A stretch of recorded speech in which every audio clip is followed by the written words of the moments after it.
भारत की न्यायिक व्यवस्था अब सबसे बड़े विवाद में घिरती दिख रही है। दिल्ली हाई कोर्ट के जज यशवंत वर्मा के सरकारी आवास में लगी आग से जो खुलासा हुआ है, उसने पूरे सिस्टम को हिलाकर रख दिया है। 14 मार्च की रात जस्टिस यशवंत वर्मा के दिल्ली स्थित सरकारी बंगले में आग लगती है। जब फायर ब्रिगेड की टीम मौके पर पहुंचती है तो आग बुझाने के बाद 4 से 5 अधजली बोरियां मिलती हैं, जिनके अंदर भारतीय मुद्रा भरे होने के अवशेष पाए जाते हैं। यानी लाखों करोड़ों की नकदी जल चुकी थी। अब सवाल यह उठता है कि इतनी बड़ी मात्रा में नकदी जज के सरकारी बंगले में क्या कर रही थी? क्या यह सिर्फ एक हादसा था या किसी बड़े घोटाले को छुपाने की कोशिश? अगर यह भ्रष्टाचार है तो इसमें कौन कौन शामिल हो सकता है? तो चलिए अब आपको बताते हैं इस पूरी घटना की क्रोनोलॉजी। अब तक इस मामले में क्या क्या हुआ। तो 14 मार्च की रात 11:30 बजे जस्टिस वर्मा के सरकारी आवास के स्टोर रूम में आग लगती है। 15 मार्च को दिल्ली पुलिस कमिश्नर संजय अरोड़ा इस घटना की जानकारी दिल्ली हाई कोर्ट के मुख्य न्यायाधीश को देते हैं। 16 मार्च को दिल्ली हाई कोर्ट के चीफ जस्टिस घटना स्थल पर निरीक्षण करवाते हैं और रिपोर्ट सुप्रीम कोर्ट को भेजते हैं। 17 मार्च को justice Verma Delhi high court के मुख्य न्यायाधीश से मिलते हैं और अपना पक्ष रखते हैं। और इसको देखते हुए 21 मार्च को सुप्रीम कोर्ट ने इस मामले की जांच के लिए 3 सदस्यीय समिति का गठन भी कर दिया है, जिसके अंदर शामिल हैं जस्टिस सील नागू, जो पंजाब और हरियाणा हाई कोर्ट के चीफ जस्टिस हैं। दूसरे हैं जस्टिस GS संदवालिया, जो हिमाचल प्रदेश हाई कोर्ट के चीफ जस्टिस हैं। तीसरे हैं जस्टिस अनु शिवरामन, जो कर्नाटका हाई कोर्ट के न्यायाधीश हैं। तो सुप्रीम कोर्ट के निर्देशानुसार दिल्ली हाई कोर्ट के चीफ जस्टिस को कहा गया है कि जब तक जांच पूरी नहीं हो जाती तब तक जस्टिस वर्मा को कोई न्यायिक कार्य ना दिया जाए। और वहीं 20 मार्च को सुप्रीम कोर्ट ने जस्टिस वर्मा को इलाहाबाद हाई कोर्ट ट्रांसफर करने का भी प्रस्ताव दे दिया है। और इस मामले की गंभीरता को देखते हुए 22 मार्च को सुप्रीम कोर्ट ने इस रिपोर्ट को जनता के लिए अपनी वेबसाइट पर पब्लिश कर दिया, जिसमें इस वीडियो का भी जिक्र है जिसे आप देख रहे हैं। चलिए अब आपको बताते हैं कि जस्टिस यशवंत वर्मा ने अपनी सफाई में क्या कहा।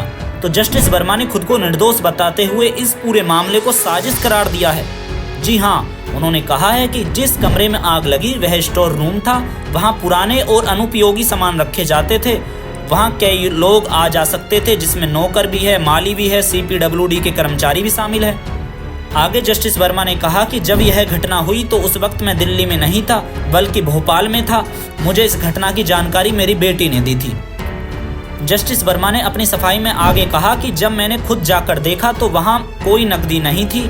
अगर नकदी मिली भी है तो मुझे नहीं पता कि वह किसकी थी और वहां कैसे आई।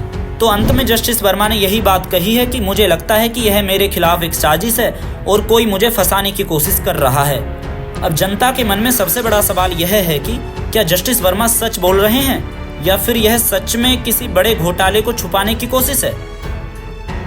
चलिए अब आपको बताते हैं संवैधानिक प्रक्रिया के बारे में। अगर जस्टिस वर्मा दोषी पाए जाते हैं तो आगे क्या होगा। तो भारत के संविधान के अनुच्छेद 217 के क्लोज 1 के V के तहत हाई कोर्ट के किसी भी न्यायाधीश को हटाने की प्रक्रिया संसद के माध्यम से महाभियोग द्वारा पूरी की जाती है। अगर यह 3 सदस्यीय समिति जस्टिस वर्मा को दोषी पाती है तो सुप्रीम कोर्ट भारत सरकार को सिफारिश करेगा कि उनके खिलाफ महाभियोग की प्रक्रिया शुरू की जाए।